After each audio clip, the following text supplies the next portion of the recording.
Hello मेरे प्यारे नन्हे दोस्तों। आज हम सिंहासन बत्तीसी की 30वीं पुतली जयलक्ष्मी की कहानी सुनेंगे। तो ये कहानी शुरू करते हैं। राजा विक्रमादित्य जितने बड़े राजा थे उतने ही बड़े तपस्वी। उन्होंने अपने तप से जान लिया कि वे अब अधिक से अधिक 6 महीने जी सकते हैं। अपनी मृत्यु को आसन समझकर उन्होंने वन में एक कुटिया बनवा ली तथा राजकाज से बचा हुआ समय साधना में बिताने लगे। एक दिन राजमहल से कुटिया की तरफ आ रहे थे कि उनकी नजर एक मृग पर पड़ी। मृग अद्भुत था और ऐसा मृग विक्रम ने कभी नहीं देखा था। उन्होंने धनुष हाथ में लेकर दूसरा हाथ तरकस में डाला ही था कि मृग उनके समीप आकर मनुष्य की बोली में उनसे अपने प्राणों की भीख मांगने लगा। विक्रम को उस मृग को मनुष्यों की तरफ बोलते हुए देखकर बड़ा आश्चर्य हुआ और उनका हाथ स्वतः थम गया। विक्रम ने उस मृग से पूछा कि वो मनुष्यों की तरह कैसे बोल लेता है। तो वो बोला, यह सब उनके दर्शन के प्रभाव से हुआ है। विक्रम की जिज्ञासा और बढ़ गई। उन्होंने इस मृग से पूछा कि ऐसा क्यों हुआ। तो उसने बताना शुरू किया, मैं जन्मजात मृग नहीं हूँ। मेरा जन्म मानव कुल में एक राजा के यहाँ हुआ। अन्य राजकुमारों की भांति मुझे भी शिकार खेलने का बहुत शौक था। शिकार के लिए मैं अपने घोड़े पर बहुत दूर तक घने जंगलों में घुस जाता था। एक दिन मुझे कुछ दूरी पर मृग होने का आभास हुआ और मैंने आवाज को लक्ष्य करके एक बाण चलाया। दरअसल वो आवाज एक साधनारत योगी की थी जो बहुत धीमे स्वर में मंत्रोच्चार कर रहे थे। तीर उसे तो नहीं लगा पर उसकी कनपटी को छूता हुआ पूरे वेग से एक वृक्ष के तने में घुस गया। मैं अपने शिकार को खोजते खोजते वहां तक पहुंचा तो पता चला मुझसे कैसा अनिष्ट होने से बच गया। योगी की साधना में विघ्न पड़ा था, इसलिए वह काफी क्रुद्ध हो गए थे। उन्होंने जब मुझे अपने सामने खड़ा पाया तो समझ गया कि वह बाण मैंने चलाया था। उन्होंने लाल आंखों से घूरते हुए मुझे श्राप दे दिया। उसने कहा, ओ मृग का शिकार पसंद करने वाले मूर्ख युवक, आज से खुद मृग बन जा। तब से आज तक आखेटकों से अपने प्राणों की रक्षा करता आ रहा हूँ। उसने श्राप इतनी जल्दी दे दिया कि मुझे अपनी सफाई में कुछ कहने का मौका ही नहीं मिला। श्राप की कल्पना से भी मैं भय से सिहर उठा। मैं योगी के पैरों पर गिर पड़ा तथा उससे श्राप मुक्त करने की प्रार्थना करने लगा। मैंने रो रो कर उनसे कहा कि उनकी साधना में विघ्न उत्पन्न करने का मेरा कोई इरादा नहीं था और ये सब अनजाने में मुझसे हो गया। मेरी आंखों में पश्चाताप के आंसू देखकर उस योगी को दया आ गई। उन्होंने मुझसे कहा कि श्राप वापस तो नहीं लिया जा सकता, लेकिन वो उस श्राप के प्रभाव को सीमित जरूर कर सकते हैं। उन्होंने कहा कि जितना अधिक संभव है उतना वो श्राप का प्रभाव कम कर दें। तो उसने कहा, तुम मृग बनकर तब तक भटकते रहोगे जब तक महान यशस्वी राजा विक्रमादित्य के दर्शन नहीं हो जाएं। विक्रमादित्य के दर्शन से ही तुम मनुष्यों की भांति बोलना शुरू कर दोगे। विक्रम को अब यह जिज्ञासा हुई कि वो मनुष्यों की भांति बोल तो रहा है मगर मनुष्य में परिवर्तित नहीं हुआ है। उन्होंने उससे पूछा, तुम्हें मृग रूप में से कब मुक्ति मिलेगी? तब तो अपने वास्तविक रूप को प्राप्त करोगे। वह श्रापित राजकुमार बोला, इससे भी मुझे मुक्ति बहुत शीघ्र मिल जाएगी। उस योगी के कथनानुसार मैं अगर आपको साथ लेकर उसके पास जाऊं तो मेरा वास्तविक रूप मुझे तुरंत ही वापस मिल जाएगा। विक्रम खुश थे कि उसके हाथ से शापग्रस्त राजकुमार की हत्या नहीं हुई, अन्यथा उन्हें निरपराध मनुष्य की हत्या का पाप लग जाता। वे ग्लानि तथा पश्चाताप की आग में जल रहे होते। उन्होंने मृग रूपी राजकुमार से पूछा, क्या तुम्हें उस योगी के निवास के बारे में कुछ पता है? क्या तुम मुझे उसके पास लेकर चल सकते हो? उस राजकुमार ने कहा, हाँ, मैं आपको उनकी कुटिया तक अभी लिए चलता हूँ। संयोग से वो योगी अभी भी इसी जंगल में थोड़ी दूर पर साधना कर रहे हैं।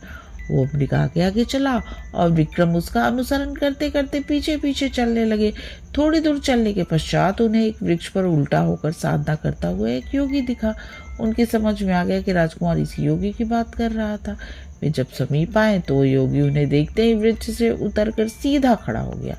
उसने विक्रम का अभिवादन किया तथा दर्शन देने के लिए नतमस्तक होकर धन्यवाद दिया।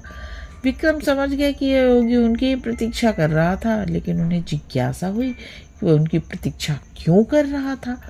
पूछने पर उसने उन्हें बताया कि सपने में एक दिन इंद्रदेव ने उन्हें दर्शन देकर कहा था कि महाराजा विक्रमादित्य ने अपने कर्मों से देवताओं सा स्थान प्राप्त कर लिया है तथा उनके दर्शन प्राप्त करने वाले को इंद्रदेव या अन्य देवताओं के दर्शन का फल प्राप्त होता है। मैं इतनी कठिन साधना सिर्फ आपके दर्शन का लाभ पाने के लिए कर रहा था, उस योगी ने कहा। विक्रम ने पूछा कि अब तो उसने उनके दर्शन प्राप्त कर लिए, क्या उनसे वह कुछ चाहता है? इस पर योगी ने उनसे उनके गले में पड़ी इंद्रदेव के मूंगे वाली माला मांगी। राजा ने खुशी खुशी वो माला उसे दे दी। योगी ने उनका आभार प्रकट किया ही था कि शापित राजकुमार फिर से मानव बन गया। उसने पहले विक्रम के फिर उस योगी के पांव छुए। राजकुमार को लेकर विक्रम अपने महल आए। दूसरे दिन अपने रथ पर उसे बिठा उसके राज्य चल दिए, मगर उसके राज्य में प्रवेश करते ही सैनिकों की टुकड़ी ने उनके रथ को चारों ओर से घेर लिया तथा राज्य में प्रवेश करने का उनका प्रयोजन पूछने लगे। राजकुमार ने अपना परिचय दिया और रास्ता छोड़ने को कहा। उसने जानना चाहा कि उसका रथ रोकने की सैनिकों की हिम्मत कैसे हुई। सैनिकों ने उसे बताया कि उसके माता पिता को बंदी बनाकर कारागार में डाल दिया गया है और अब इस राज्य पर किसी और का अधिकार हो चुका है। क्योंकि राज्य का अधिकार करते वक्त राजकुमार का कुछ पता नहीं चला, इसलिए चारों तरफ गुप्तचर उसकी तलाश में फैला दिए गए थे।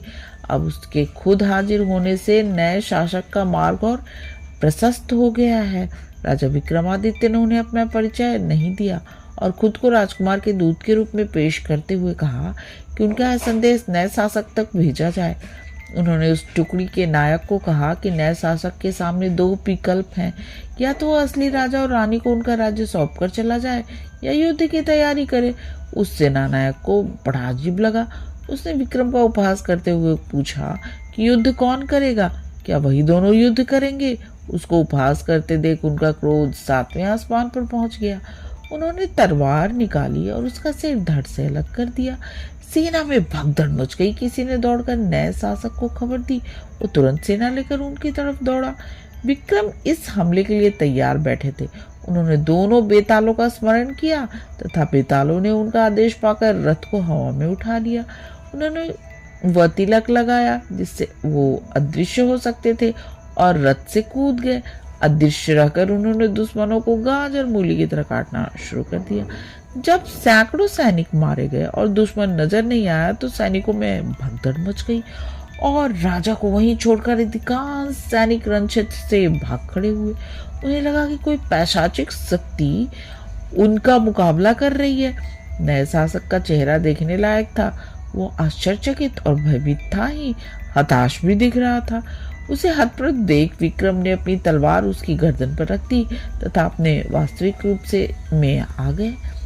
उन्होंने उस शासक से को अपना परिचय देते हुए कहा, या तो वह इसी क्षण में राज्य छोड़कर भाग जाए या प्राणदंड के लिए तैयार रहे। वो शासक विक्रमादित्य की शक्ति से परिचित था तथा उनका शौर्य आंखों से देख चुका था, अतः वह उसी क्षण उस राज्य से भाग गया। वास्तविक राजा रानी को उसका राज्य वापस दिलाकर वे अपने राज्य की ओर चल पड़े। रास्ते में एक जंगल पड़ा। उस जंगल में एक मृग उनके पास आया तथा एक सींग से अपने को बचाने को बोला, मगर महाराज विक्रमादित्य ने उसकी मदद नहीं की। वे भगवान के बनाए नियम के विरुद्ध नहीं जा सकते थे। सिंह भूखा था और मृग आदि जानवर ही उसकी क्षुधा शांत कर सकते थे। ये सोचते हुए उन्होंने सिंह को मृग का शिकार करने दिया। बच्चों, अगर आपको ये कहानी पसंद आई तो प्लीज मेरे चैनल को सब्सक्राइब करो और मेरे प्यारे नन्हे दोस्तों, आप आराम से सो जाओ।